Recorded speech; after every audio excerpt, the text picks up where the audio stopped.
Could a strange substance found by a southwest Arkansas man be part of a government test? Well, that's the question at the heart of a phenomenon called chemtrails, now getting widespread attention. Well, they say the government is dumping chemicals on us to control or manipulate the weather. And they say the unusual-looking jet trails in the sky are actually chemical-laden chemtrails. People say the government is up there in airplanes spraying all kinds of chemicals to change or manipulate the weather, leaving what you see there, and they call that a chemtrail. So what I look up there and I think are contrails, you're telling me are chemtrails? Yes, that a contrail would be dissipated by now. And it's interesting, Dale and Christina, this is of interest not just in this country, but European countries and frankly all over the world. A lot of folks interested in it. Well, Dave, you mentioned that climatologists and others who study the atmosphere believe that they'd be able to surely spot any kind of signs of an ominous plot.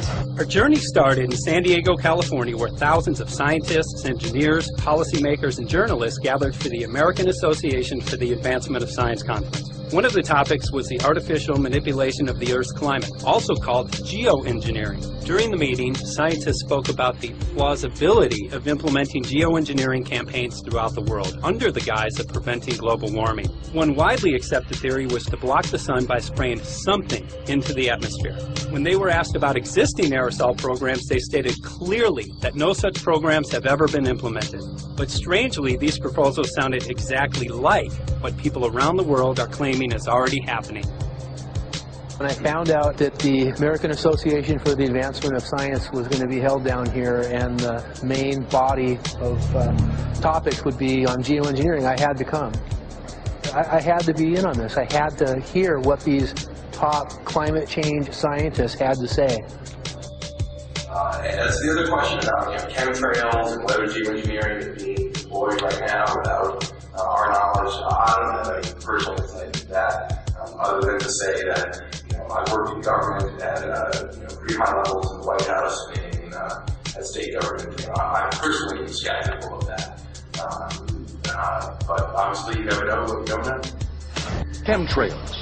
On the internet, they are cited as proof of the government creating clouds to combat global warming. They claim the American government, with the secret approval of the national government, is covertly using jet aircraft to spray population centres with aluminium, with barium, and with strontium so as to reduce people's immunity and reduce the global population. I'm always a little bit suspicious because the government doesn't seem that capable to do something on such a large scale. That is not rain, that is not snow. Believe it or not, military aircraft flying through the region is dropping chaff.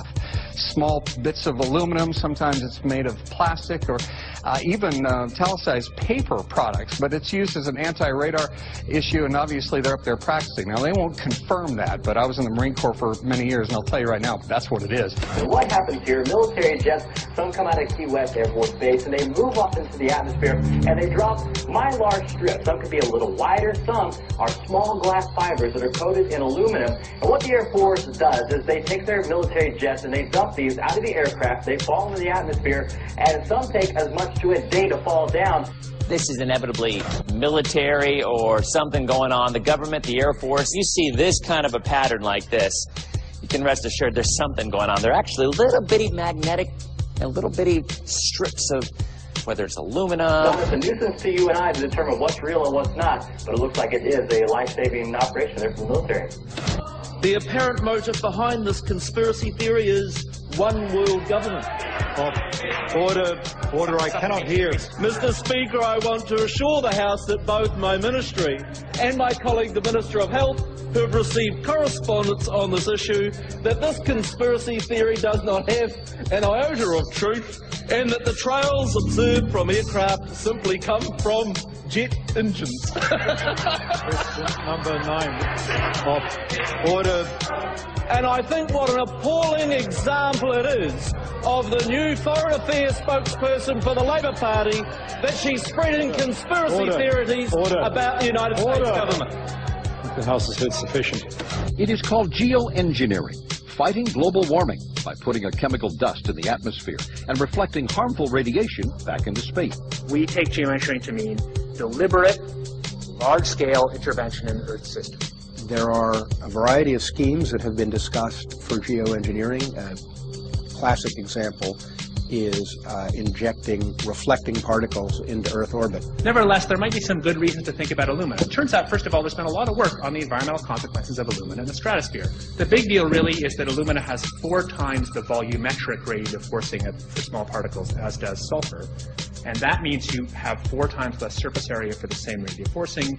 And this is a much bigger deal. You have roughly 16 times less the coagulation rate. And that's the thing that really drives removal. So you could get away, we think, with much smaller mass fluxes. So that's why we see things like in the used aircraft patent from '89, they talk about aluminum. And that's why we're seeing in the surface water samples aluminum. And here's David Keith saying that aluminum has 4 times the reflective volume surface area. So they'd like us to think that we're talking about sulfur, but here they slipped up and let it out that aluminum is 4 times better to achieving their ends, and it sounds like it's kind of the one they don't want us to know the effects of. The little picture is from a nanofabrication study, which shows you can make very high quality, and do this in just a jet in a very simple way, make high quality alumina particles just by spraying aluminum vapor out, which oxidizes. So it's certainly in principle possible to do that. There's a big literature that's already looked at that. And you could do that by either building new versions of these aircraft or even re-engineering existing aircraft. So there's some ideas of that. So you go to an engineering firm and you want this done. They don't say this is hard or unusual. They say, okay, yes, we could do it. Aerosol geoengineering looks like it is so cheap that the cost is basically not going to be an issue. That means that implementation decisions will be risk-to-risk decisions. The risk of doing it against the risk of not doing it. And it makes the problem of how we govern it fundamentally harder and different and novel.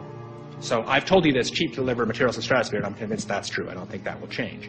But I think the more we do research, the less easy this will look, the more complicated the environmental effects will look. And that's a good thing, because right now it looks too easy. So I think that if we do more research, we're likely to find out that it's harder and more complicated than we thought, and the side effects are harder to manage, and that's a healthy outcome that will make it easier to do the management. Of course, the opposite reaction is possible. It's an empirical question, how people will actually react to knowledge about this. Another reaction is to say, if these crazy scientists are so concerned about putting CO2 in the atmosphere, they want to think about these things, then that might actually mean we should be more serious about the risks of CO2 in the atmosphere. And by the way, it's not really a moral hazard. It's more like free riding on our grandkids. And by the way, it's not really a moral hazard. It's more like free riding on our grandkids. Numerous air quality studies, including from CARB, California Air Quality Resource Board, have named submicron-sized particulates as being particularly harmful for human respiration. Through all the discussions today, I have not heard any mention of this fallout, and has this been studied, and also the effects of a highly reactive metal like aluminum on toxifying soils and waters? The question is, what would be the effects of these materials on human health if they came down into the stratosphere, in particular small particles and aluminum? So the collaborators of mine working on the aerosol scheme are actually folks from Carnegie Mellon who focused on human health impacts. And while we haven't published it, that was the very first thing we did, was do the order of magnitude calculation in a level pencil and paper, but with an expert on human health impacts about whether there could be an issue. And for aluminum or other particles, there are a lot of toxicological things that need to get looked at seriously. But if you're just thinking about the sheer number of particles and the human health impact of small particles, the answer is, well, we haven't published it. That was the first thing we looked at, with some of the leading experts who do epidemiological research on human health impacts, and it's not even close to being an issue. So 10 megatons of aluminum dumped into the atmosphere would have no human health impact. So let me be more careful here. We're to separate out the toxicological. So the alumina, we've only begun to research and published nothing. The alumina, we've only begun to research and published nothing.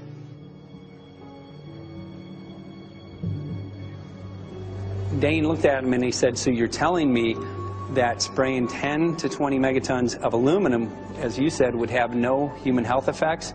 He took a deep breath and he swallowed and he said, let me be more careful here. We haven't done anything serious on alumina, and so there could be something terrible that we'll find tomorrow. We haven't looked at it. And that, for me, that was the whole main point of what is going to be coming out to the public. It's the damaging effects of aluminum that are being found around the world in massive amounts. Here's David Keith confronted on this very issue, and he looked, you know, at that point like they just let the cat out of the bag. Mm-hmm. we haven't done anything serious on Illumina, and so there could be something terrible that we'll find tomorrow we haven't looked at. They're proceeding because they have an agenda that's separate from trying to thwart this crisis of global warming. You know, there's obviously several other objectives, whether it's depopulation, control, weapons aspects, communications aspects, all kinds of things, you know, wild cards that we know nothing about. We don't really know, and I'm not going to attempt to speculate on exactly what the agendas are, but we can see clearly the agendas are not benefiting mankind. You know, it's benefiting the agenda of the elite. And so I think the question is, how do you draw the line between some activity that is allowed and doesn't need global governance and activities that do require global governance? Dr. John Holdren has agreed to serve as Assistant to the President for Science and Technology and Director of the White House Office of Science and Technology Policy. I look forward to his wise counsel in the years ahead. My personal opinion is that we have to keep geoengineering on the table. We have to look at it very carefully because we might get desperate enough to want to use it. So what would we do if in year 2040 or 2060 there's a severe climate crisis, say widespread famines or Greenland sliding suddenly into the ocean? That the only plausible way in which we could start the Earth cooling this century is to directly intervene in the climate system, say by putting particles in the stratosphere. We do stuff in the stratosphere all the time, of course, and so it's not as though the stratosphere is absolutely pristine. But you don't want to have people going off and doing things that involve large radiative forcings or go on for extended periods, or for that matter provide lots of reactive surfaces that could result in significant ozone destruction. You know, maybe I'm putting a particle into the atmosphere because I'm trying to make money, or maybe I'm putting a particle into the atmosphere because I'm engaging in scientific research and trying to understand cloud physics, or maybe I'm putting this particle into the atmosphere because I'm trying to make it rain locally to seed a cloud and get more snow on our ski slopes. And this obviously raises all kinds of questions. It's hugely risky. It will likely negatively impact some people, but we might find ourselves in a situation where those risks seem worth taking. One of the things that really shocked me was in one of the breakouts they had the benefits of these programs and then the risks. Now the benefits, the one thing that was stated was the just cooling the planet. You know, some of the risks were ozone depletion, droughts in Africa and Asia. I got to tell you, I came away from this experience after listening to these scientists for 4 days of symposiums, really concerned because it's clear now that they are justifying, rationalizing, and looking to legitimize some really, really horrible impacts, further impacts on our environment. And they're basically formulating the sales strategy and the implementation and oversight strategy and the funding strategy. After San Diego, I was shocked by the programs that had been proposed. I decided to write about it. That night when I finished, I sent the article to an online publication with my email address attached. When I woke up the next morning, my inbox was flooded with responses from around the world. Why? Because I had just broken the story on aluminum in geoengineering models, which I had no clue at the time that very few people knew about. Now this metal, aluminum, is being found in massive quantities way above normal levels all over in rain, in soil, and in snow. After that, the calls started pouring in from people who were desperate for someone to investigate. That was the fuel that started the film. Before we started filming, we had the opportunity to sit down with one of our favorite authors and documentarians, G. Edward Griffin, to find out what he knew about the subject. I'd like to talk for a minute about an issue that's getting more and more attention. That's the issue which scientifically is called stratospheric aerosol geoengineering, also called the chemtrail issue. I'm very aware of the chemtrail versus contrail controversy. As far as I'm concerned, it's an open and shut case. I have been watching the development of jet travel from its very beginning. I used to live near the Los Angeles airport. Remember when the first jets came in and landed, man, they made a big noise. We never heard a noise like that before.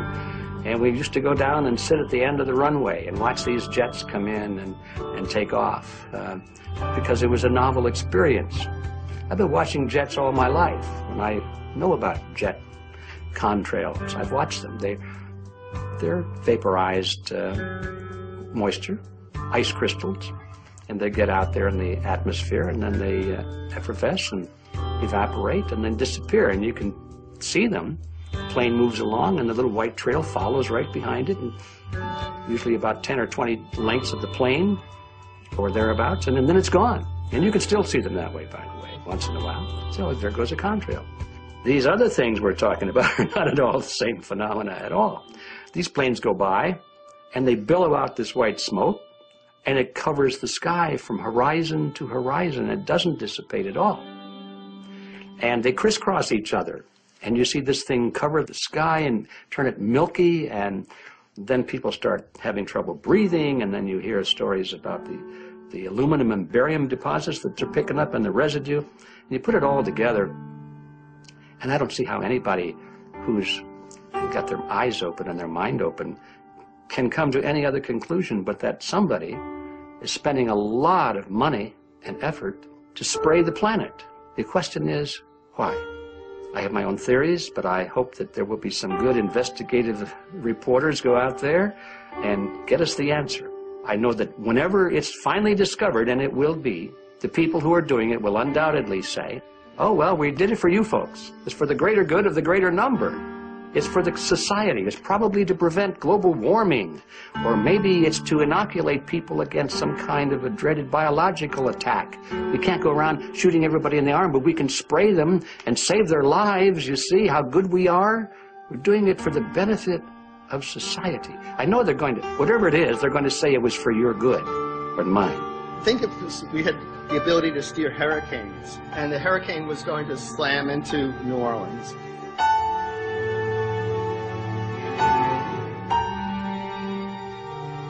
And let's say you could steer it so it would hit Mississippi instead, where for 100, that means I would be willing to more or less kill 18 Mississippians to save 1,800 New Orleanians.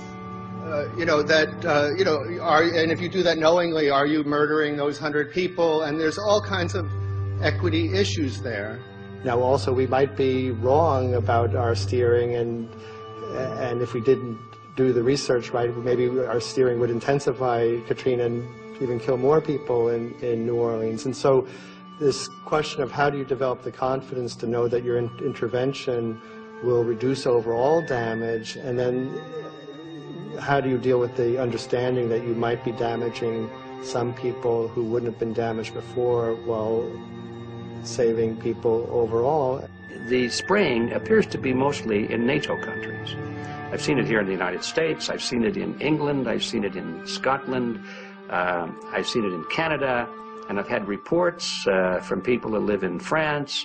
There's a grouping, there's a political grouping here of some sort. It's international in scope. It's not just an American phenomenon, it's international. And anybody that wants to investigate that, I think, has to take that fact into consideration. They're going to find a political grouping and a political motive here. But in my humble opinion, it's not in your good or mine at all. I don't know what it is, but we'll soon find out.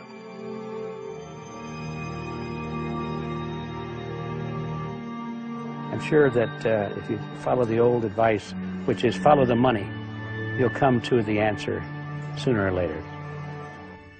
Soon we realized that we all shared the same need to get this information out there, to share with the public, to let people know what is being done. Ed felt so passionately about the issue, he offered to help us. Well, the main thing now, since it looks like the budget is going to be met, is to get it done well. We don't come off the tree knowing any answers at all. Yeah, we're not scientists. We're just asking questions, exactly. And we've got to be very skeptical about the answers. That's it's totally accurate, totally honest. Why can't people see this? They're not hearing it. They don't know. The facts are not being presented to them. We're very lucky, you know that? Look at this opportunity that's been dumped on us. I know. Opportunity. It's, well, this, It you know, really is. it's, this is going to be a battle, I know that. Challenge and a battle, but I mean, why are we here if it's not for that? We're going to go to a short break with DJ Foxy. Can't go to get him home tomorrow, so it's going to be you for the moment. I'll call him again. So. Sounds good. I saw the sky crisscross with chemtrails, and I can't remember if it was in LA or I was on the road, but I had looked up one day, and I thought, look at that. That's not the flight path, man. That was a grid, a regular grid. Over the city, and I couldn't believe my eyes. Milky white clouds. And, you know, it all seems very obvious, and now the evidence of what we have on the ground with the aluminum, the barium, strontium, and with what we see in the patents and what the geoengineers say are going to happen, I mean, for the everyday Joe, this is a slam dunk. This is a very delicate moment for the powers that be, because they're taking a covered-up operation like the tropospheric aerosol program, or chemtrails, Project Icarus, whatever. It's had many names over the years.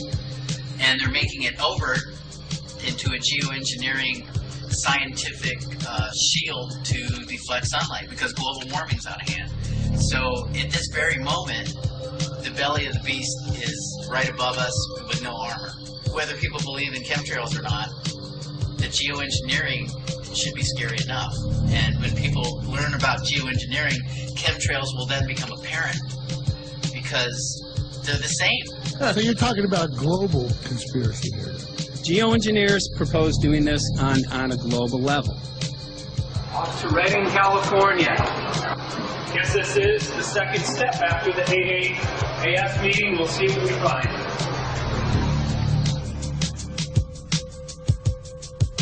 Right here in Northern California at Dana Wigington's house. He owns over 2,000 acres overlooking Lake Shasta. He told me about some of the challenges that they're having up here. Let's go and talk to Dane. We'll see, you know, what's going on his property. We'll see what he's going through and also what action he's taking based on the test results that he has.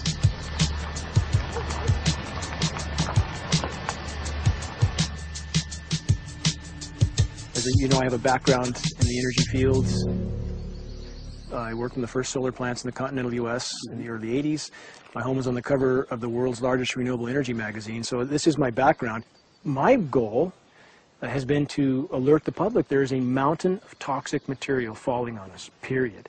Before about 5 years ago, our skies were typically blue, and now you see it's covered with lines and haze, and virtually nothing you see on the horizon, nothing you see in the sky above us is a natural cloud. I mean, it is virtually all the remnants of these aircraft lines that you see fanning out, spreading into clouds, artificial clouds, but the sky is a very dirty look to it.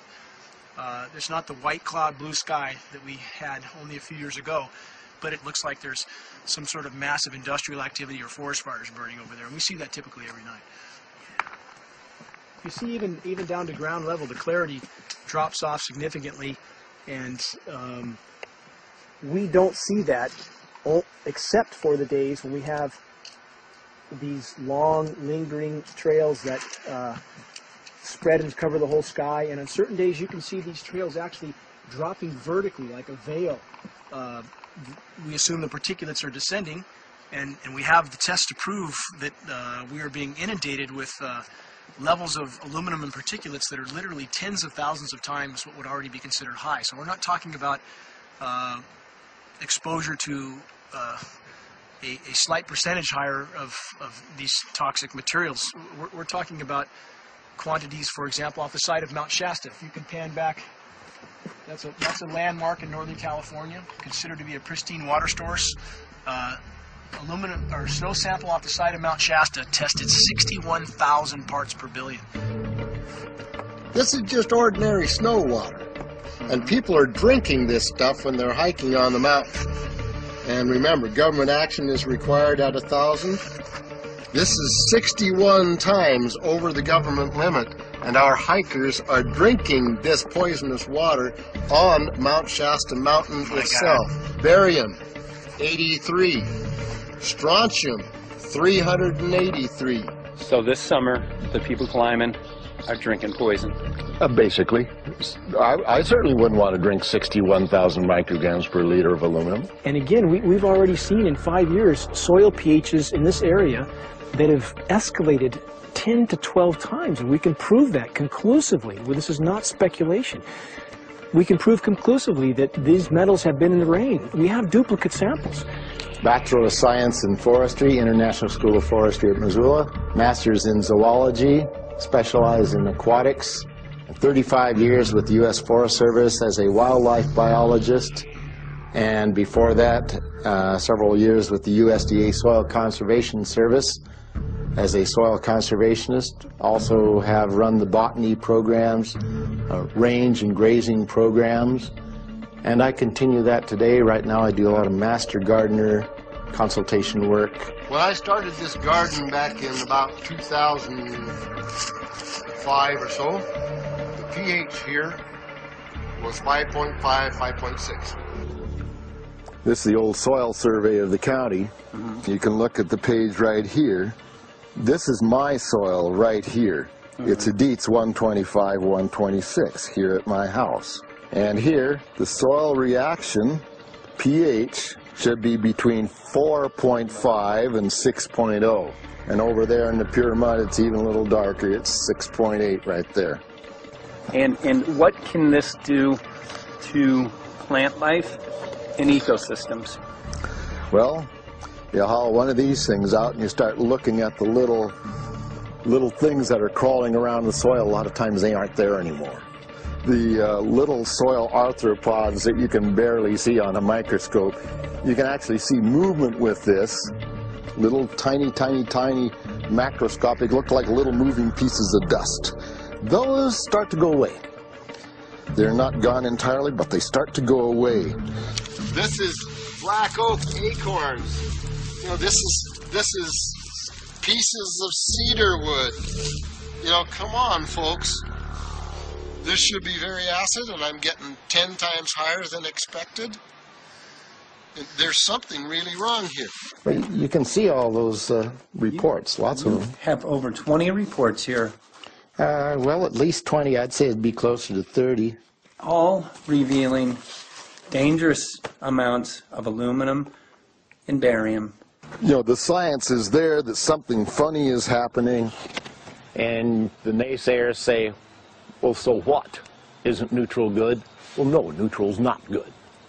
Neutral is not good. If your soil is supposed to be 5.6, it should stay 5.6 if you want the forest to be healthy. And if you want to grow a good garden, you have to keep your pH around 6.0, 6.5.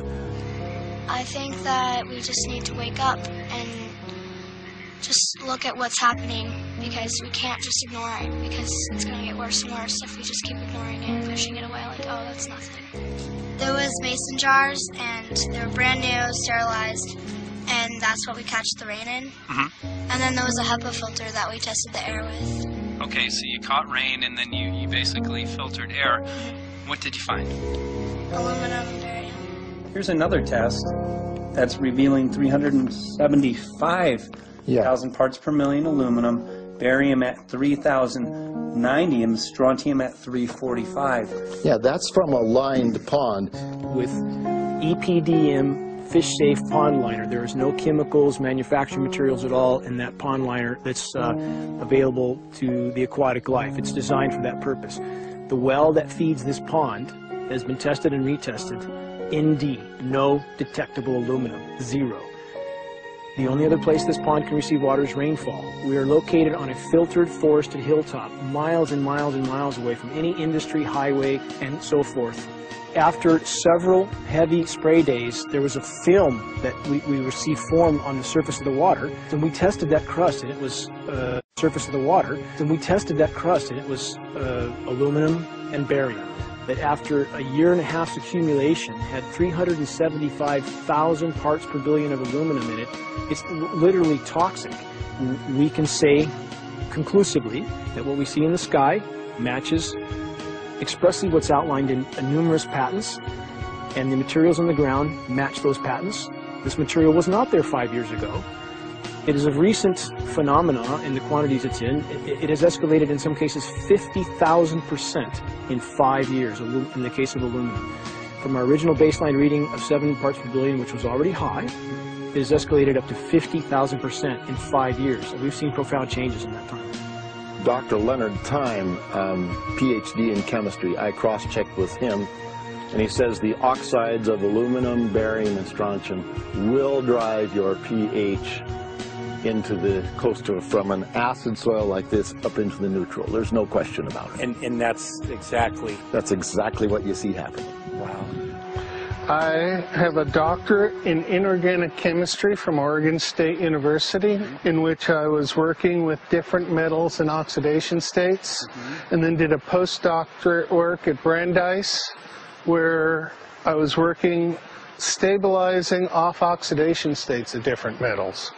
The goal is to sort of figure out how everything fits in the dynamic equilibrium of life.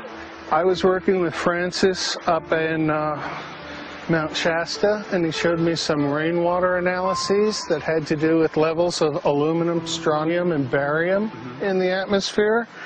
So I feel the major toxin in these chemtrails is the aluminum. And from the levels we were looking in at Mount Shasta, this is totally, totally unacceptable. When you get to metals and biological systems, you're no longer talking about the bulk aluminum that people think about when they're drinking from soda pop cans and that. So once it gets to the aluminum oxide stage, it just forms a plaque within your arteries and shuts down life. When you take elements that normally aren't out in the environment and you start putting them in the environment, it raises some serious red flags. Aluminum is a very specific nasty in biological systems. It takes that site and it never lets go, and it shuts down the site, and that's it. And so as you accumulate aluminum over time, it causes major neurological damage because it ends up as aluminum oxide that's essentially stuck in place and can't be flushed out by normal systems.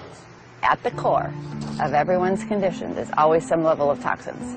And aluminum is known to have cancer-causing effects. The half-life is decades.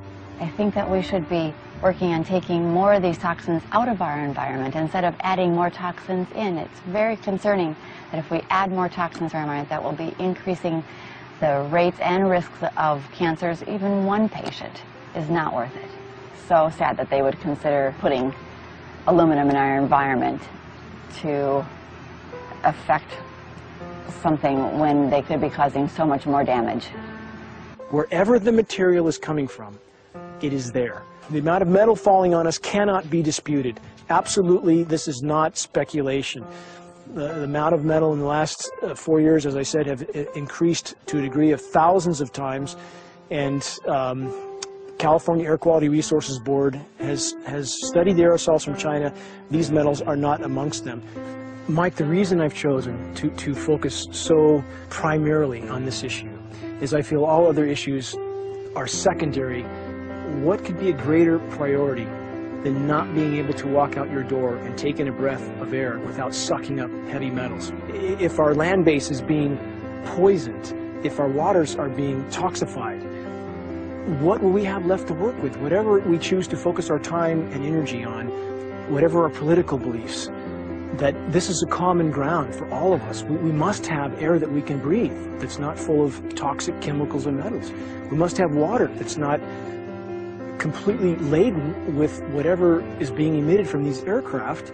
And if people stopped to consider that the atmosphere is as thin as a layer of paint on a basketball, it is an extremely thin layer that allows life to exist on this planet. To simply treat it as a physics lab and experiment with it until it is broken beyond repair is folly of unbelievable proportion. And if people understood that this sort of experimentation not only is going on, but has been going on for a very, very long time. Going back 50 years, there's been countless climate manipulation, weather modification programs that the vast majority of the public is completely unaware of. And if they think that this is not true, that certainly that somehow they would have known if it was occurring, I would ask them to look at things like Agent Orange and the things that governments do because they can, because there's no one to stop them, because they have these huge military machines that want to control everything. And in fact, the government's own document, perhaps you may have seen, it's available to any online, is called Owning the Weather, an express goal of our government, and not just our government. He told the Associated Press that the American government has created weather tampering techniques so that the New World Order will be able to starve millions of Americans and control the rest. There is weather control techniques. Number one, the entire patents on the equipment. Number two, Senator Claiborne Pell's complete statement and story of his own that not only does it exist, but that we even utilized it as far back as the Vietnam War. Well, Murph, we're going to do what we can. Let's see what we can do. You got the scientists behind you. The scientists are with you, so at least this scientist is with you. I may not have $1 million budget, but I've got enough to show that something's going to be wrong. You got it. All right. So Arizona will be this Monday, the 21st. Senator Johnson up in Show Low. So we're going to be in the car a long time.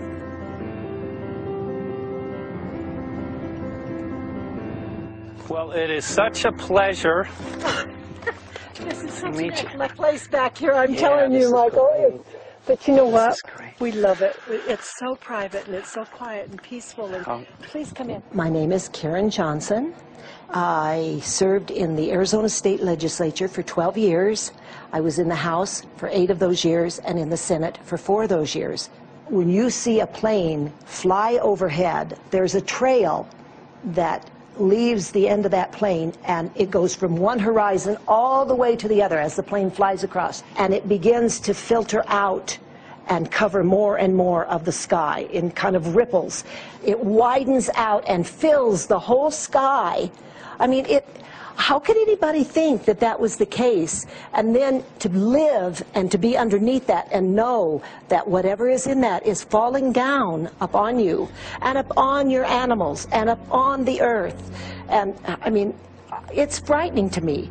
And if people don't start really waking up and facing the fact that we've got people that are doing terrible things to us, and we had better wake up and fight back now. I mean, I'm the mom of 11 kids. I've got 35 grandkids. I mean, I've got a stake in this. I care about what is going to be left for my children. I care about it, and I'm extremely worried about what is going to be left to them.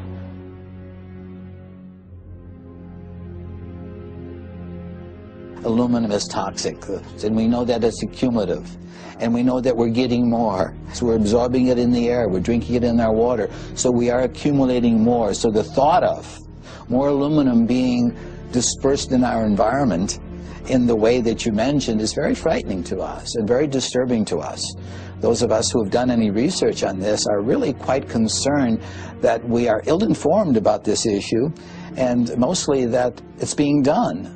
Aluminum is toxic. We know that it is. We can debate as to the amount of toxicity that is going to be disturbing the body, but as far as really accepting the fact that it's accumulative, it's synergistic, then we have to conclude that it's not a good idea to put it in our atmosphere, especially when we know we're getting increased amounts, and especially since we know that the scientific communities around the world are pointing a finger at the heavy metal toxicities, at the toxicities that we're absorbing in the day-to-day food that we eat and the air that we breathe. The concern is off the charts about why is this happening?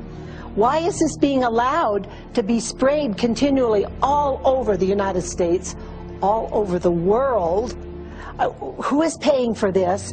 I mean, the incidence of Alzheimer's has just skyrocketed, which evidently has to do with an accumulation of aluminum in the brain cells. I mean, I think almost every family has been touched by a member as they get older having Alzheimer's. And it's a horrible disease. And to say that, well, this just came because people drank soda pop out of aluminum cans, you know, when my father passed away with Alzheimer's and he didn't ever drink soda pop, you know, that explanation doesn't ring true with me. And so I'm wondering, how much did this chemtrail spraying back in the Illinois area affect him? Aluminum and fine metal is an accelerant. A friend who's a firefighter up in Pine, Arizona for 20 or 30 years says that the wildfires now that they're fighting are way beyond anything they've seen before in intensity. And when you look at the air samples and you see the fine particles of aluminum, which is very flammable, and magnesium settling on the trees, this is causing unprecedented savage wildfire. But if you look at this, you can see these are parts per million. They sent this to me, and I just found this to be extremely interesting because we should have like 2 parts per million of aluminum in our air. And this is saying that there's 39,000 parts of aluminum.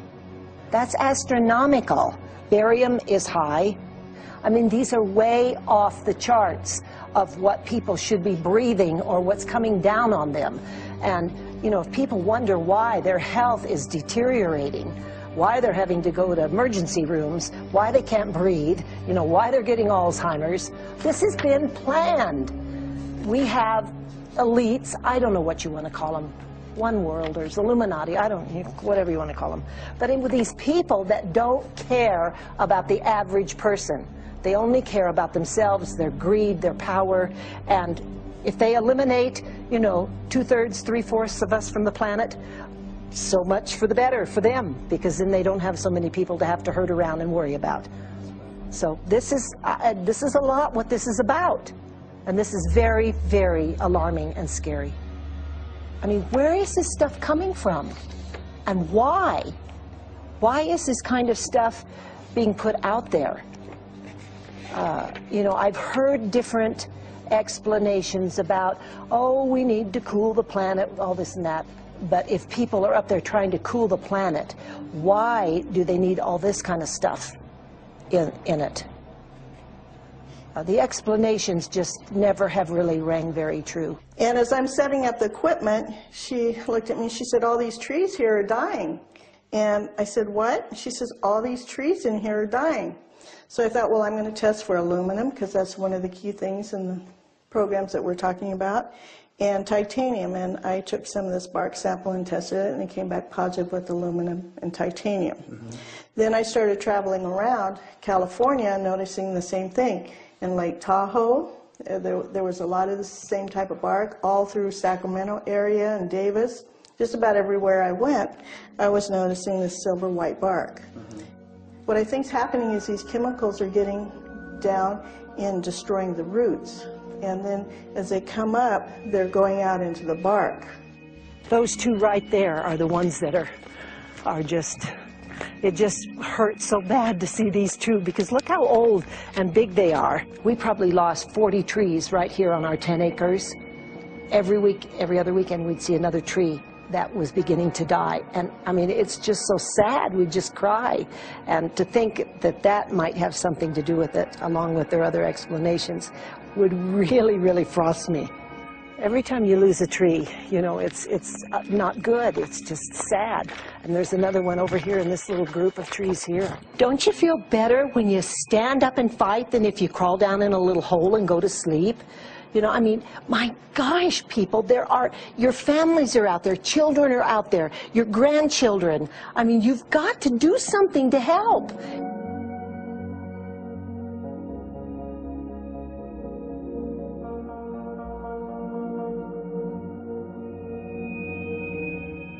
My greatest hope is to get people to question. And hey, if they don't wake up while we're there, I'm hoping to plant some seeds. We're going to the most beautiful place on the planet, Hawaii, to see what's going on, collect some data.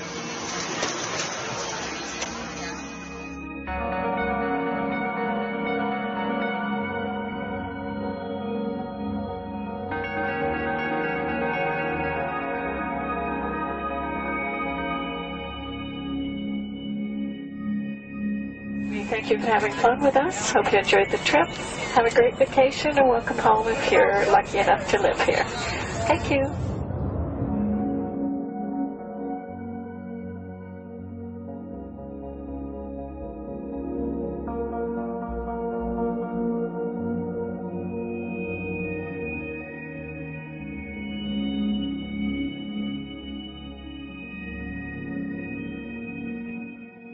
The whole valley's off the grid, so it's either solar, wind, or generators.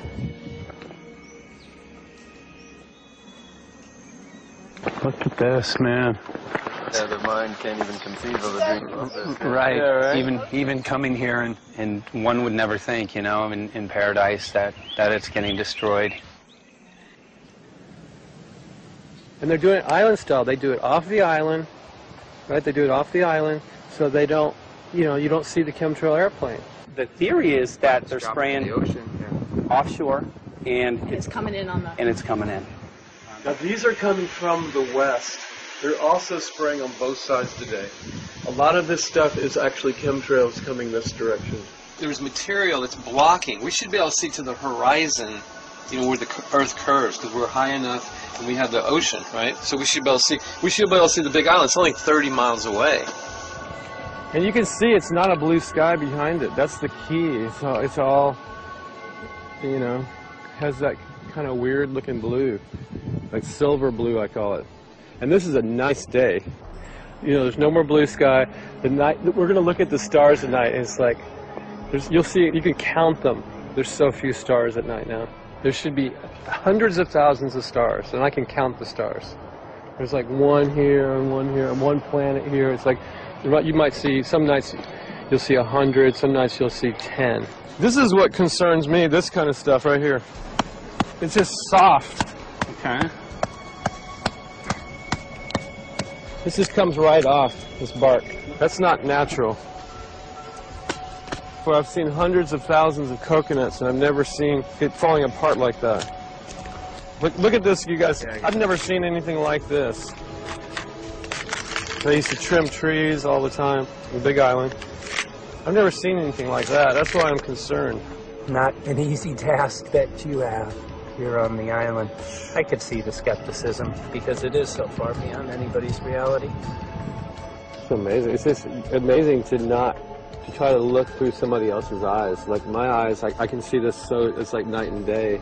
And other people, it's just the illusion is just so deep. What do you think would happen if everybody awakened to what was going on and what the plans were of geoengineers? I think they'd have a revolution in Hawaii if people really understood what was going on. What's your concern for? I know that you love the land here. What's your concern about the chemtrails?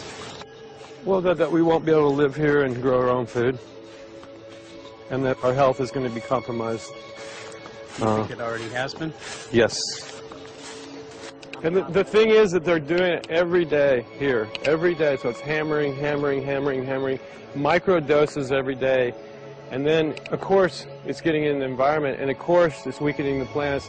And it takes a couple years for this to actually weaken the plant. So we're asking for GMO taro. We're asking for GMO papaya because we can't grow our natural seeds. We can't be sustainable. We can't truly, you know, be here as God created us to be. So my friend convinced me to do a hair analysis on my daughter. So we went ahead and cut close to her scalp and got some really recently grown hair and sent it in. I was just sure that my daughter's hair was going to be so clean with the lifestyle that we live. And lo and behold, it came back and her levels were really high in aluminum. This is the chart here. This is the reference range, and this is where my daughter is, 23.1. Aluminum. The skies are covered with a white mist, and I look up at night anymore and I don't see the deep, dense stars that I used to, and I can't help but think this obviously has something to do with my daughter's health. I don't know where else these heavy metals are coming from. Yeah, I mean, look how old she is. Yeah. She's been isolated here. Here, and she's... here. Anybody looking at the situation would be like, this is paradise. This child should be like superhuman. Organic foam. And here you are getting all this heavy metal stuff. She has highest level aluminum on the chart. Never had a vaccine either. Folks, these people are playing God. They are playing God. They're manipulating the weather, and they're spraying stuff into the sky.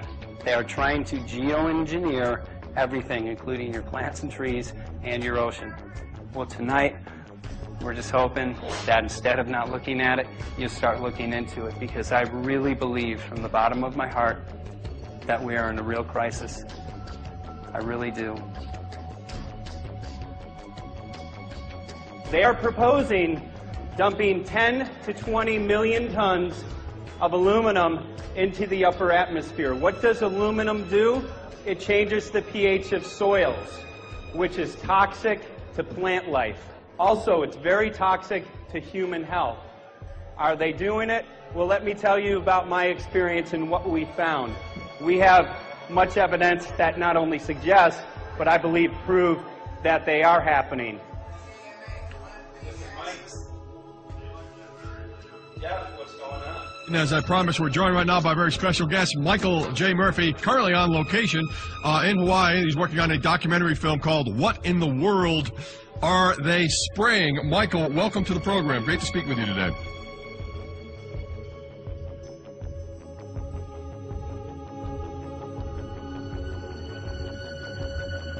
I had a friend who recently, he's always looking at things from a different perspective. He's a bit of a conspiracy theorist, you know, and he says that whenever the president comes to LA, there's no spraying that week.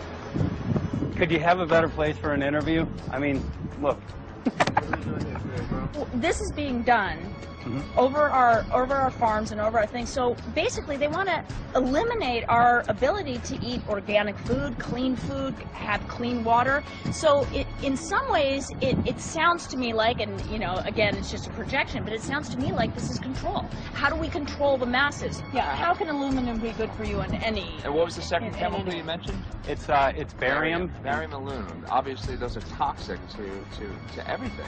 To human health. To human health, to farms, to animals, to everything. 61,000 parts per billion. And there should be a government alert at 1,000? At 1,000, people are drinking this. People that climb the mountain, they're drinking that snow. It's poison. Oh my God, that's so disgusting. So that's 60,000 times above regulation.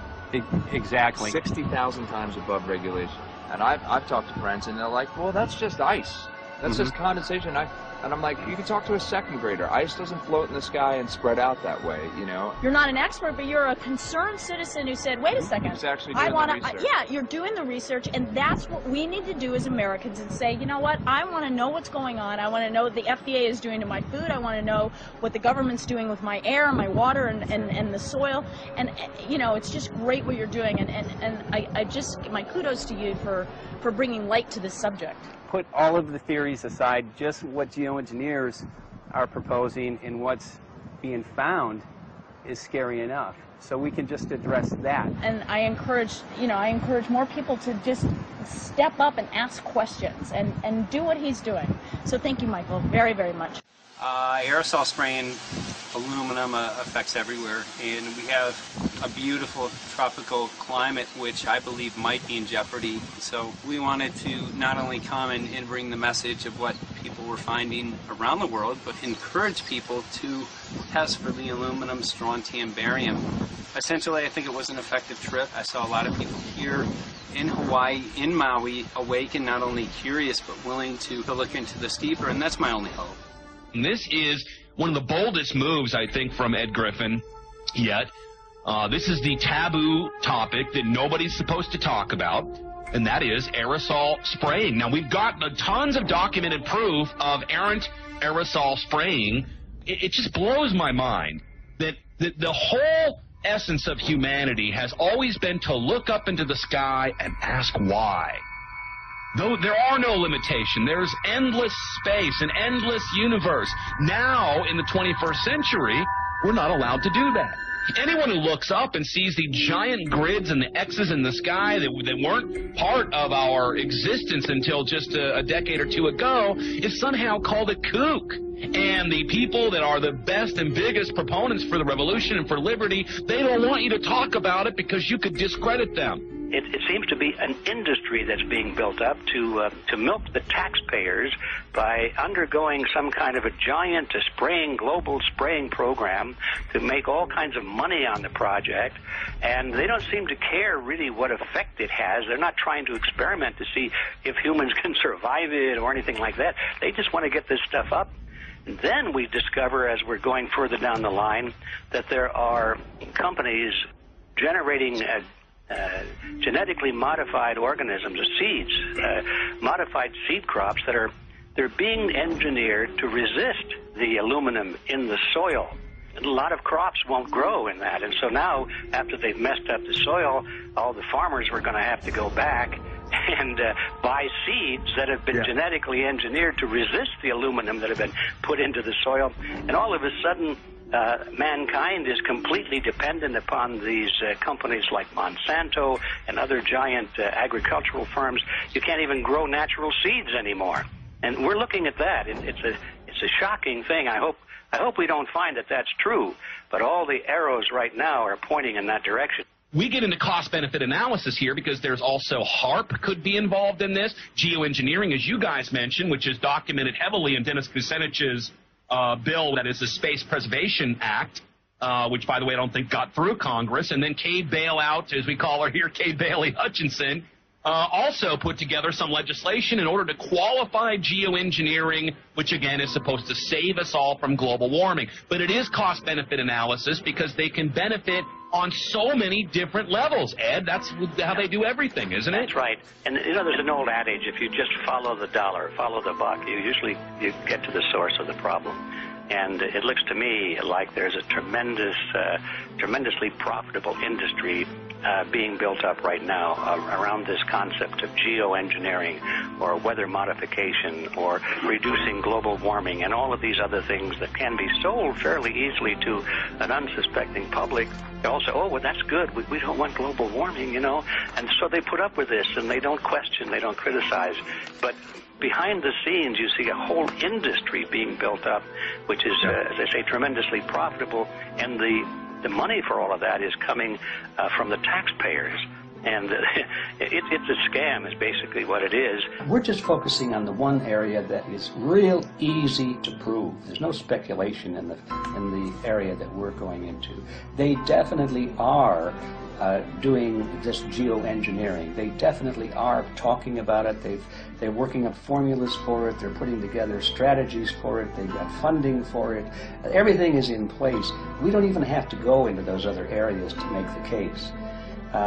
Okay, let them believe that, but at least they must understand that there's no question that they're talking about it and planning to do it. And so shouldn't they be equally alarmed about what they're going to do if it can be shown that barium and aluminum and some of these other toxic metals are very destructive to the planet and destructive to human health? Isn't that enough? You know, how many issues do we need to crank into this? And so, you know, if you're going to kill the planet and kill the population, do we need any other reason to be alarmed? What in the world are they spraying? Thank God people are asking this question. That's all we want. We just want to be able to ask these questions. Our good friend G. Edward Griffin, all these years, Mike Murphy and Paul Wittenberg are doing this great effort with your help. This is a community effort to get people real information. What in the world are they spraying? Any final quick comments before we're out of time? And my only final thought is that we asked the question, what in the world are they spraying? And we now know what it is. And folks, you're not going to like it.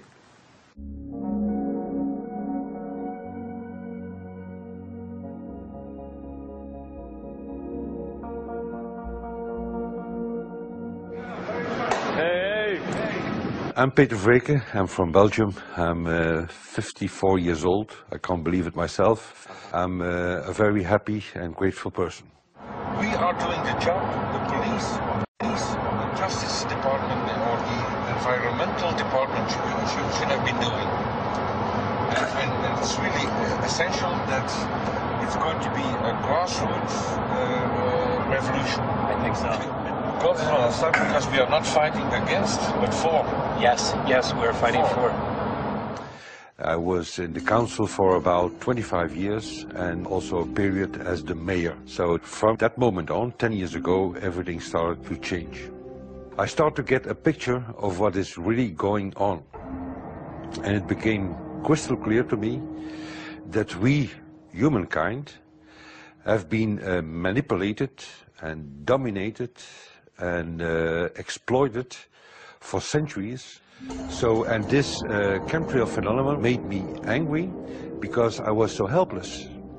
You can decide what food you're going to eat, whether you're going to smoke, what water you're going to drink, what kind of life you're going to lead, but not with this phenomenon. Then you are just a victim. It's only a game. And there have to be good guys, and there have to be bad guys. And luckily, we are in the position to be able to play the role of the good guy who has the chance and the opportunity to overcome. The relays that we shared with them, my heart just dropped because it was such a beautiful way to live and such a peaceful way to live. I left thinking, what's this going to be like in 10 years? Is everything going to be killed off on the property? And if it is, how are they going to get their food source? Are they going to have to take a class, you know, and get certified by company XYZ? And what are the requirements for that? And that really is the end of freedom. I'm concerned about that. I definitely, I really am. Yeah. I learned to say everything is now as it has to be now. And everything is going to be okay. It's going to be all right. It's going to be okay. Yes. I have this deep feeling that in the end we will prevail because we have the right on our side. The cosmos is helping us. And I have this strong feeling that we are being supported by entities and by forces we can't even imagine.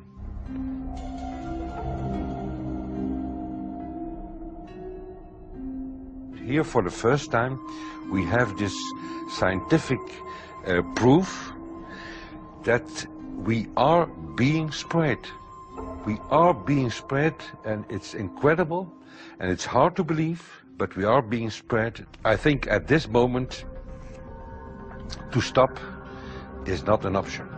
Once you know it and once you have a tool like this and an opportunity like this, that the issue of chemtrails or persistent jet contrails or whatever name you use for it, that this phenomenon is recognized as being real, publicly debated on.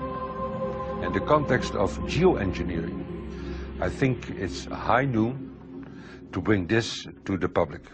This is what the sky is supposed to look like. These are old paintings. We forgot this, I'm afraid. In the years that I have been a medical research journalist, I have looked at many, many things, and I found the same three issues in whatever I'm looking at. And that is that we are being dumbed down, we are being made sicker, and we are being made infertile. Citizens gathered from around the world in Belgium for the first International Chemtrail Symposium. The event attracted leading professionals, politicians, and activists who discussed the health, environmental, and social implications of these programs. Today it's only going to be about facts, documents, figures, patents, licenses, everything that brings us to the truth. We have no other weapon against this vast complex than exposing and bringing their dark works in the light of the truth. We have the hope that by our efforts, more and more people will become aware of the fact that we are deceived by our leaders. So today, we, as a family, join forces with the people who publicly made known to the world that chemtrails are not a conspiracy theory, but a conspiracy fact. From the Technische Universiteit Delft in the Netherlands. Ladies and gentlemen, please welcome Koen Vermeer.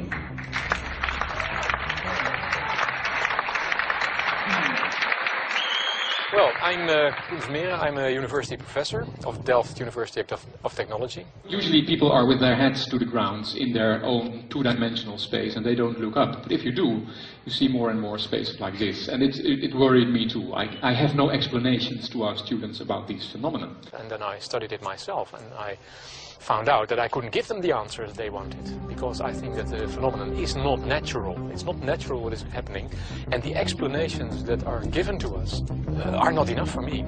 If you look at them from a scientific point of view, the first thing a scientist does is trying to explain something. Because I'm smart and my students are not as smart yet, so I have to give them answers to questions. But if you ask most scientists, honestly, they cannot answer all your questions. If people are using climate control over our heads, I want to know about it. I want to know the consequences, I want to know the health impact, I want to know everything. I need, as a teacher in my university, to give answers to my students. And they have good questions. And I don't have the answers. And I want to know. Excellent. And we should discuss this. Ladies and gentlemen, for here you in the auditorium and for all over the world, Michael Murphy.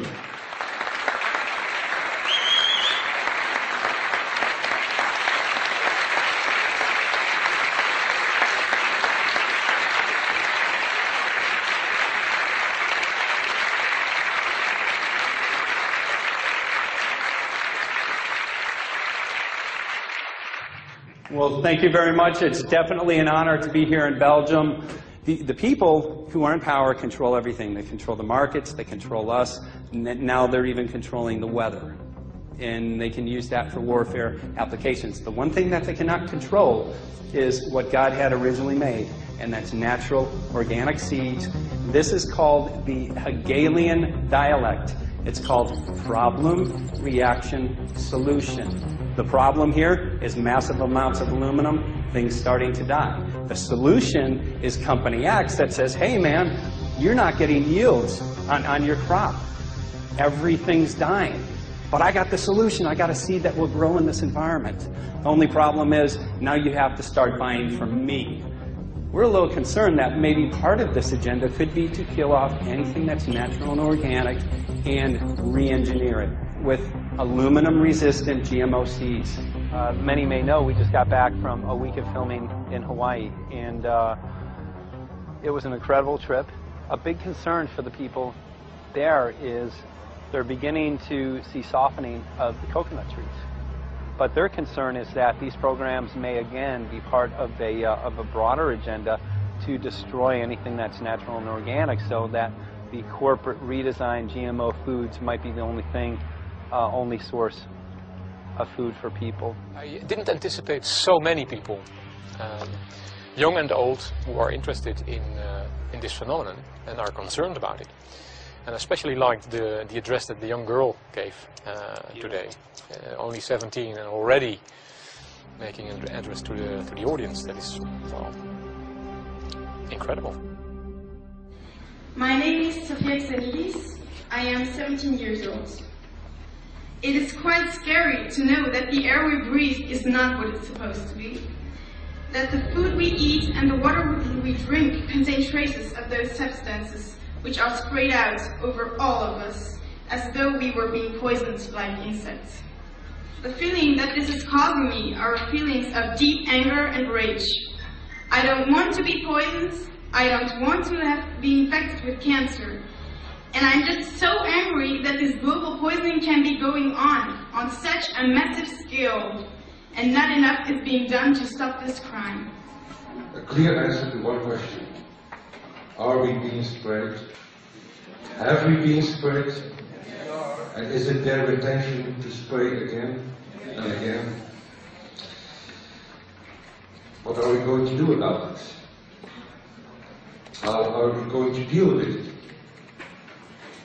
How are we going to stop it? I know the answer. There is only one person who can stop it. And you know him. You are. You are the person, the one you have been waiting for. We are magnificent, beautiful, godlike, divine human beings. Ladies and gentlemen, sisters and brothers, in this auditorium and in the whole world, thank you so very much for being present with us. And for now, please enjoy this anthem.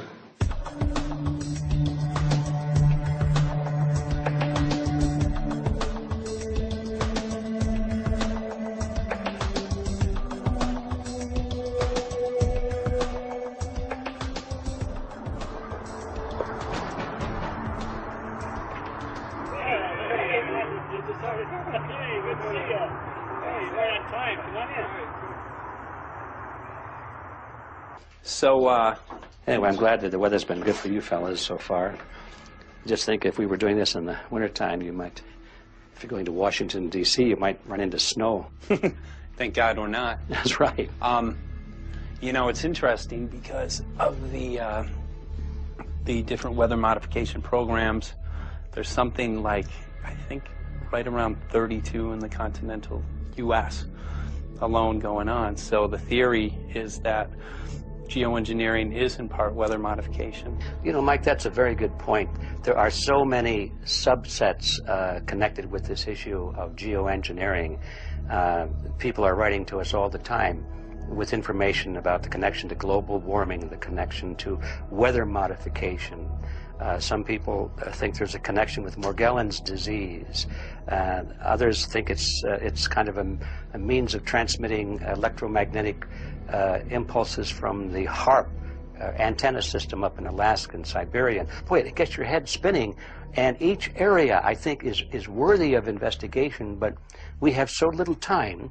I think it's wise for us to stay focused on just the aerospraying and the toxic effect of these chemicals and the destruction of the planet and the damage to human health. What more do you need than that to convince people that we have to put a stop to it? So to stay focused, I think, is our mission on this one.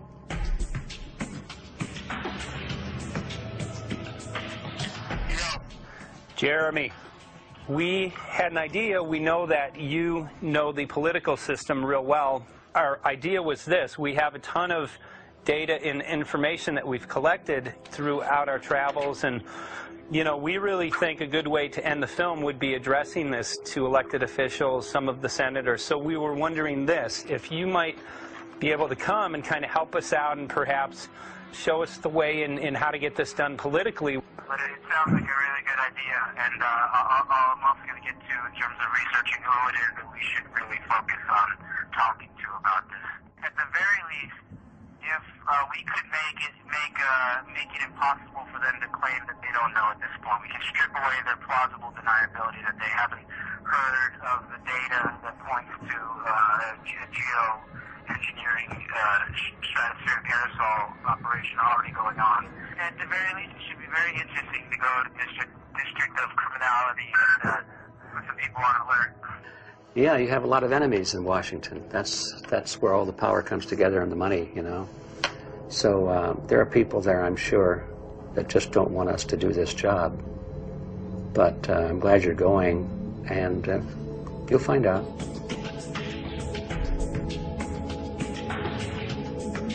Took the data to Washington, D.C. There we presented our elected officials with the following letter. According to the 5th article of the Bill of Rights, amending the Constitution for the United States of America, no person shall be deprived of life, liberty, or property without due process of law. But the daily spraying is depriving all persons living within the United States of life, health, liberty, and integrity of our common and private property without due process of law. As a representative of the people of the United States of America, we insist that you do everything in your power to protect us and immediately put a stop to geoengineering spraying at once. There exists no justification, legal or otherwise, to poison the planet and its inhabitants. Now suppose that space aliens arrived on, maybe they're going to land at the UN headquarters down the road here, or maybe they'll pick a smarter spot. But suppose they arrive and they give you a box. Suppose they arrive and they give you a box, and the box has 2 knobs. One knob is the knob for controlling global temperature, maybe another knob is a knob for controlling CO2 concentrations. you might imagine that we would fight wars over that box, because we have no way to agree about where to set the knobs. No global governance, and different people will have different places they want it set. Solar engineering is like chemotherapy. No one wants it. But we all want the ability to do chemo and to understand its risks, should we find ourselves with dangerous cancer. How long does it last up there? The lifetimes are years. What, years? A couple years. And then it what, precipitates out, or? Yeah, that's correct. No toxic side effects? We know of? The thing we always wonder about is the unknown unknown. Yeah. So if you're thinking about, say, the acidification, it's clear that's not a problem. There's several studies that showed that. Right. But of course the concern here is with so little research, there may be some unknown that comes out of left field that bites us.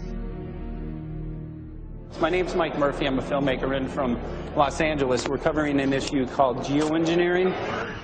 Okay, thanks guys. Senator, a quick question about the issue of geoengineering. I'm afraid I don't know what you're talking about. And wondering if you were supportive of geoengineers' proposals of spraying 10 to 20 million tons of aluminum into the atmosphere. I should really get a briefing paper on it before I give an opinion. Oh, not a problem. Are you aware of the issue? Not completely. At all? Because, okay. Do you have a letter from constituents, and people have concerns? Yeah, We're making a documentary about the sea. I don't know, you guys have credentials to be here? Yes, yes, we do. We pass through security as well. Endowed by our Creator. I think so. Please don't touch me.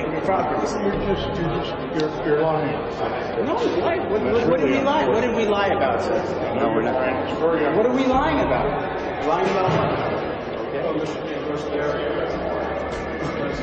It's a little unusual, huh? I haven't heard that.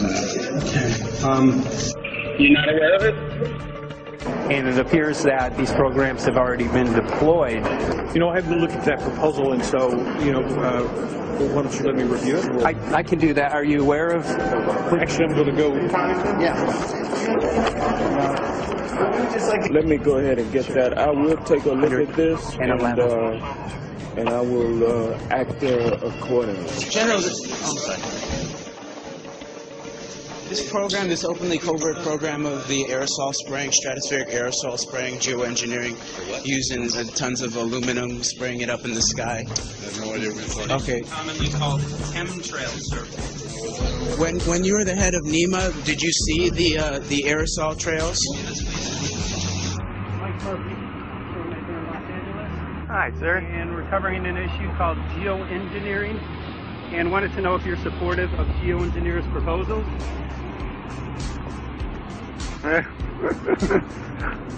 Congressman? Hey, Congressman. I'm wondering if you're supportive of geoengineers' proposals, which is dumping 10 to 20 million tons of aluminum into the atmosphere.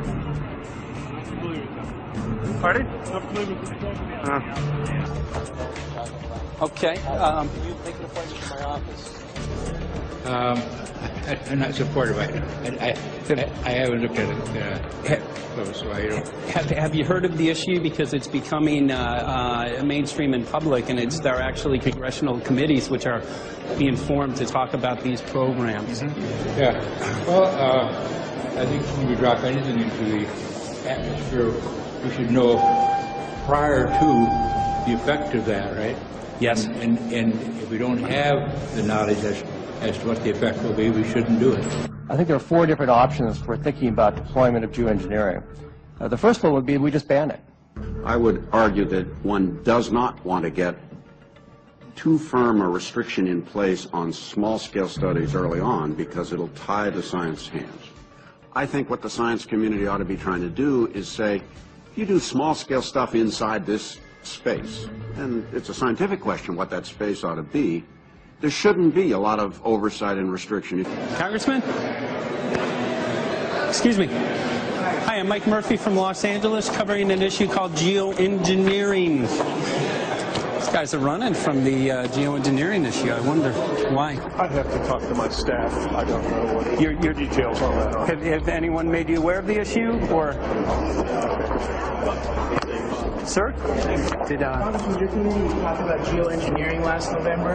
Are you in support of those proposals? I'd love to give you a paper. Geoengineering? Or you know nothing about the geoengineering issue? Never heard of it. They call it geoengineering, but... yeah, I never heard of it. It's nothing I've ever heard anything about. When we looked up in the air today outside, you see the stuff going on. Quickly, have you heard of geoengineering? No. The proposal is to shoot 10 million tons of metals into the air. This committee, Science and Technology, covered it for the first time. No. No, I've never heard of it. So we were very concerned. We spoke with Congresswoman Watson's office, and her press secretary, Ms. White, was familiar with Representative Kucinich's Space Preservation Act, which mentioned chemtrails and the weaponization of the atmosphere in space, and then it was pressured to be taken off the bill. Did you see the aerosol spraying going on today over the Capitol? Congressman? Geoengineering carries with it a tremendous range of uncertainties, ethical and political concerns, and the potential for catastrophic environmental side effects. He's not one to do interviews very often, so not unless we usually really pressure him into it. Okay. So don't, all that is, don't hold your breath. As chairman of the Committee of Jurisdiction, I feel a responsibility to begin a public dialogue and develop a record on geoengineering. We want to know if you're supportive of their measures by spraying 10 to 20 million tons of aluminum into the atmosphere? No, I think we need to have more research. Okay. And about the issue of current deployment, there's literally a mountain of evidence that many people believe proves the deployment of these programs. Any knowledge of that? No, there's certainly not a mountain of evidence. But I do support research into geoengineering, and I also support looking into the international governance of that. Okay. I hope anybody that has studied it knows, which I think, that it's a radical proposal, and I hope we don't have to use it, but there may come that point in time where we do. Now, if we could provide you with the evidence that suggests that these programs are and have been ongoing, would you be willing to address this publicly? We've had about 3 or 4 hearings on it. We have addressed it publicly. Well, not about the proposals, but about the current deployment of these programs. Citizens. I don't support the current deployment. I think we need to have more research, and they have consequences that go beyond one nation, and so I think that there needs to be governance to that. Governance is not simply an issue of deployment, but governance before deployment in terms particularly of large-scale scientific fieldwork. I concede that on this subject and in general, it's not popular to talk about global rules. And when these people started talking about the need for UN Security Council oversight, a supranational environmental security enforcement with a strong mandate by the UN, it really is clear that they're looking for a global power behind the manipulation of the environment.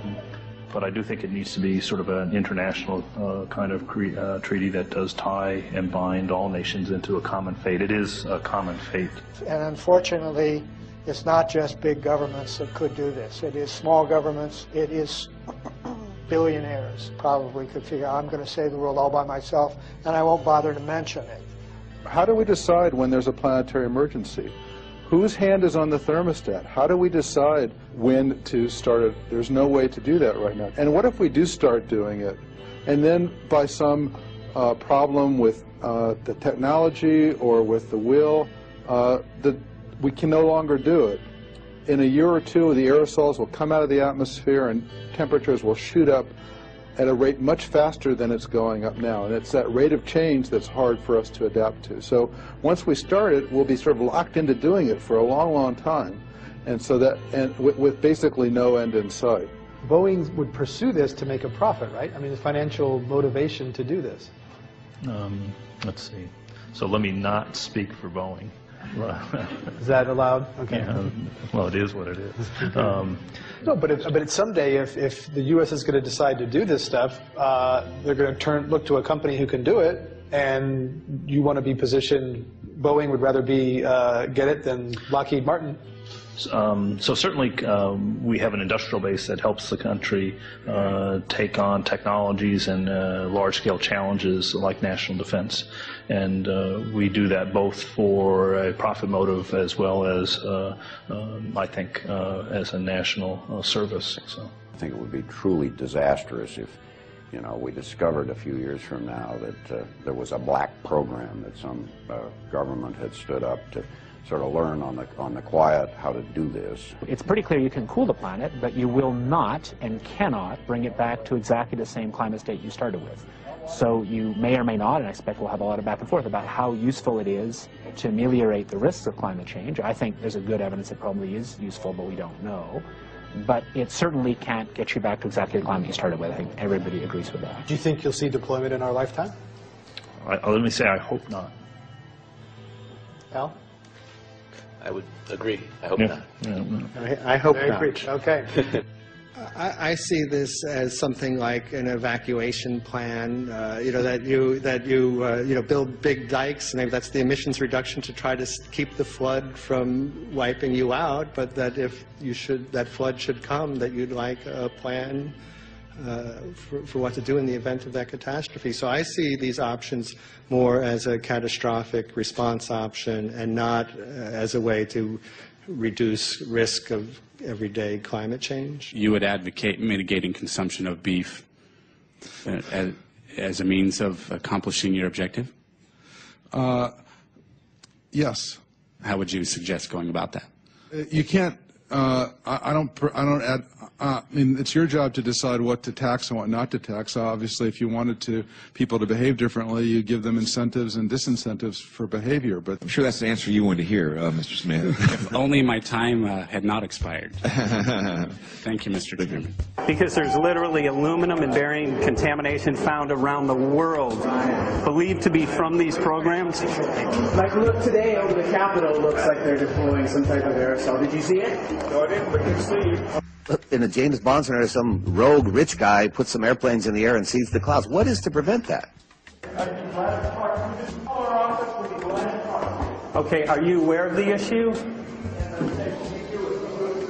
You do it through the... Are you in support of those proposals? What if you're taking... I don't know anything about it. You're not. I've got a chair here. Okay, we'll give you a letter on that. Yeah, this is a letter from constituents. Okay, great. Excellent. And many people believe that these programs have already been deployed because mass contamination has been found. Geoengineering programs, stratospheric. Got it. Yeah. Spraying from airplanes. Okay. So what is happening, people from around the world are finding contamination. Let me take care of this and I'll talk to you when I come back. I'll be back. He's here. Thank you very much. We see that even though we might make the average temperature of the planet about right, the rainfall patterns change some from today. And some places become warmer and some places become cooler. So there are going to be winners and losers in this geoengineering activity if we were to do it.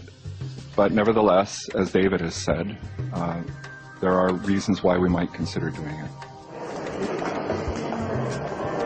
Many people are deeply concerned about it because of the toxicity of aluminum, and it has been addressed to Congress in various committees. Would you take a look at a letter from some of your constituents addressing the concerns? Excuse me. Okay. Can I give you a letter from constituents? Are you aware of their proposals of dumping? Gotcha. Thanks. Well, I'm not familiar with it, so I don't know what to do. Okay. Well, geoengineers are proposing just that, dumping aluminum and barium into the atmosphere. Why would we do that? Aluminum's a precious metal we can use. Well, the stated goal is to actually cool the planet. However, there's a... Sounds strange. Right, exactly. So they're proposing dumping these metals into the air to block the sun, essentially. We're here to find out what members of Congress are I hope aware. we'd have a strong hearing on that before we decide to do that. I would hope so. And there's plenty of evidence that not only suggests that these programs have been deployed, because we're finding contamination of aluminum and barium on the rain, snow, and soil. Okay, thank you. Thank you. LA County has seen a 200% increase of Alzheimer's in the last decade. Tons of ground and water samples showing high levels of aluminum all around our state. Why don't you give me all the information you have? I have some very good people I will assign it to. And if you get it to Mr. Lavelle, He's got my card and send me an email. And Lavelle. He's got my card and send me an email and we'll Sounds great. We'll be in touch. We are investigating this, and there's literally a mountain of evidence that suggests that these programs are move that mountain over to us. You Let got us it. take a look at it. And look up, looking up into the sky, and you'll see some of it. Oh, okay. You will. You can All see right. the aerosols being sprayed out of airplanes quite a bit. So thank you. Yeah, the future of humanity is definitely dependent on it, so we're counting on people like yourself to take some proactive steps. So thank you very much, guys. You're very welcome. Appreciate it. Thank you. Thank you. Right.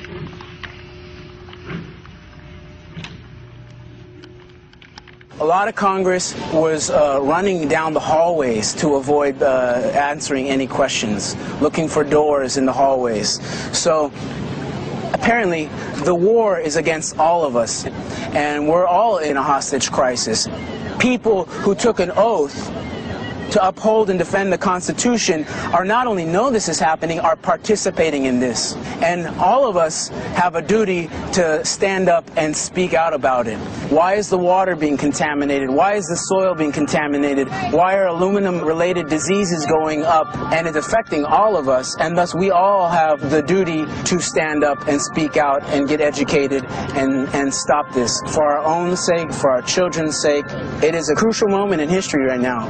As human beings, we need to decide whether to live on our knees while being sprayed and poisoned every day, while being under a continual threat, or whether we are going to stand up and live as free human beings and seek truth, justice, peace, and freedom for all of God's children. So as you can see, we're ending our film here in Washington, D.C. We've made many public officials aware of this. Most of them either denied any knowledge of this, or they simply were unwilling to address the situation with us. So as you can see right behind the White House, we do have aerosols behind us. The spraying has continued. What is the solution? Is the solution here in Washington, D.C.? Clearly, this is one of the solutions, but the solution is not only here, the solution is within you. This issue affects all of us so deeply. So you need to look inside. Please get active, get involved, start spreading the word with growing awareness. About 90% of the population, we believe, is unaware of this issue, which means 90% of the people who normally might do something if they knew are not doing anything because they are unaware. So please look into your heart, use whatever skill you have to get the word out. The future of humanity is dependent upon it.